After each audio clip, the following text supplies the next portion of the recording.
Dan ini perlu dicatat, jika ada partai politik yang membela kadernya yang terjerat kasus korupsi, jika ia memiliki presiden, memiliki banyak menteri di Republik ini, kasus korupsi menjamur. Kisah usang tikus-tikus kantor yang suka berenang di sungai yang kotor.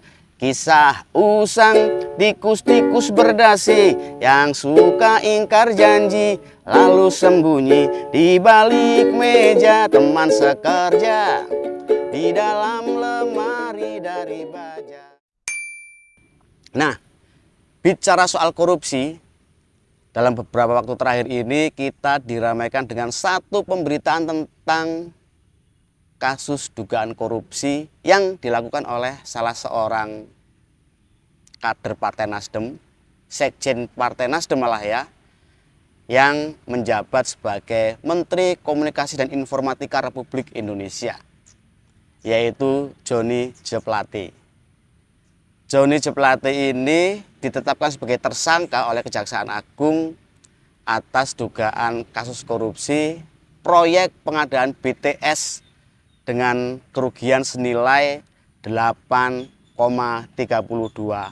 triliun.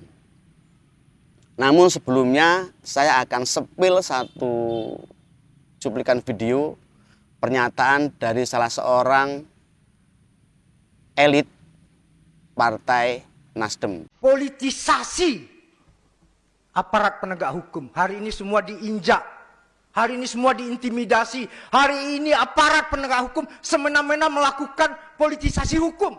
Resah nggak kita? Nggak ada, Pak. Semena-mena aja ini. Mau tangkap si A, tangkap si B, tangkap si C. Kenapa yang menjadi presiden petugas partai, Pak? Bukan pelayan rakyat. Dari video yang baru saja kita lihat, saya menilai bahwa apa yang disampaikan oleh salah seorang elit dari Partai Nasdem ini tidak sesuai dengan apa yang diinginkan oleh rakyat di Republik ini. Karena sang elit tadi berkesan ia membela kader atau sekjennya yang ditetapkan sebagai tersangka oleh Kejaksaan Agung. Sekali lagi, apa yang disampaikan oleh elit Partai Nasdem ini sangat menciderai hati rakyat karena tidak sesuai dengan apa yang kita harapkan. Mestinya elit Partai Nasdem ini meminta maaf kepada seluruh rakyat di Republik ini atas kejadian ditetapkannya Johnny G. Plate sebagai tersangka pada kasus dugaan korupsi proyek pengadaan BTS dengan nilai kerugian 8,32 triliun itu. Ini bukannya meminta maaf, tetapi malah justru menyerang Pak Jokowi. Kasus korupsi yang menjerat menteri di kabinet Pak Jokowi bukan kali ini saja terjadi. Sebelumnya juga pernah ada. Di antaranya adalah dari Partai Golkar. Lalu ada juga Edi Prabowo yang merupakan kader dari Partai Gerindra. Bahkan kader PDI Perjuangan yang merupakan partai penguasa ini juga terjerat kasus korupsi.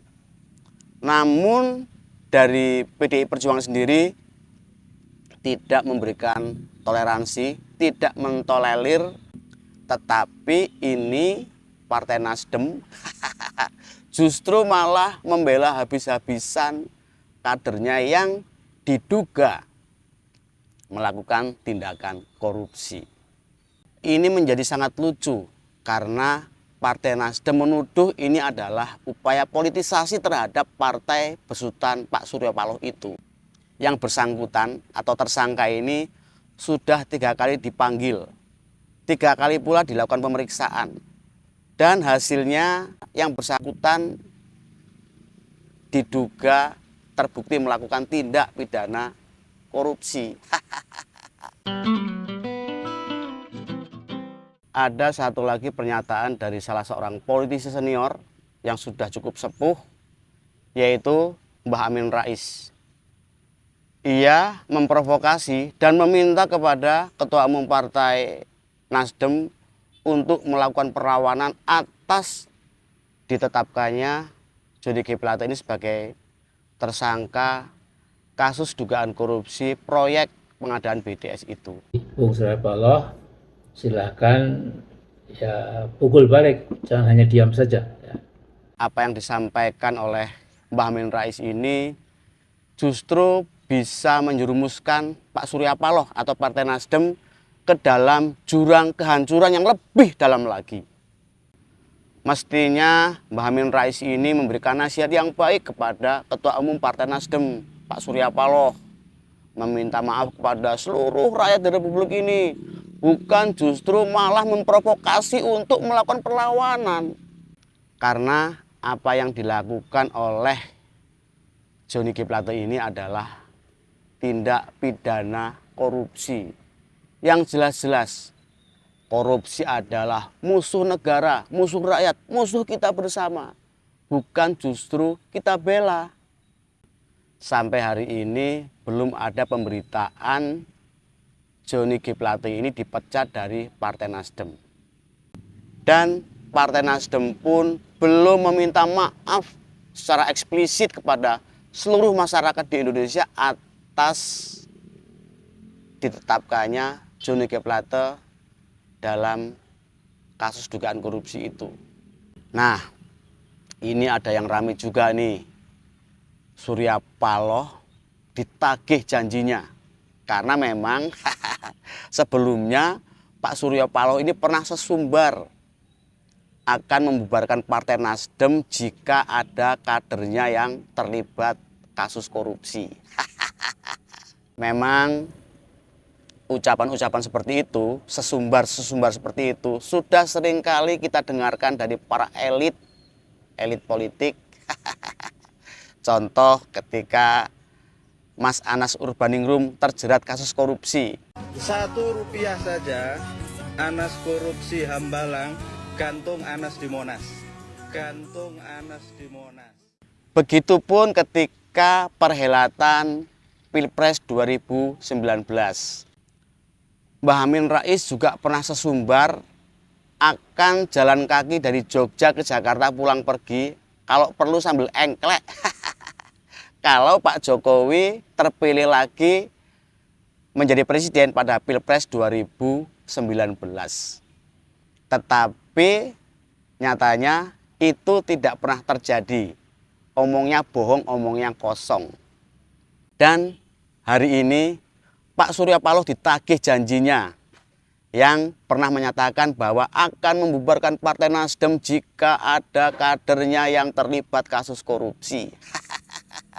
Namun kenyataannya juga itu tidak terjadi. Kisah usang tikus-tikus kantor yang suka berenang di sungai yang kotor. Kisah usang tikus-tikus berdasi yang suka ingkar janji lalu sembunyi di balik meja teman sekerja di dalam lemari dari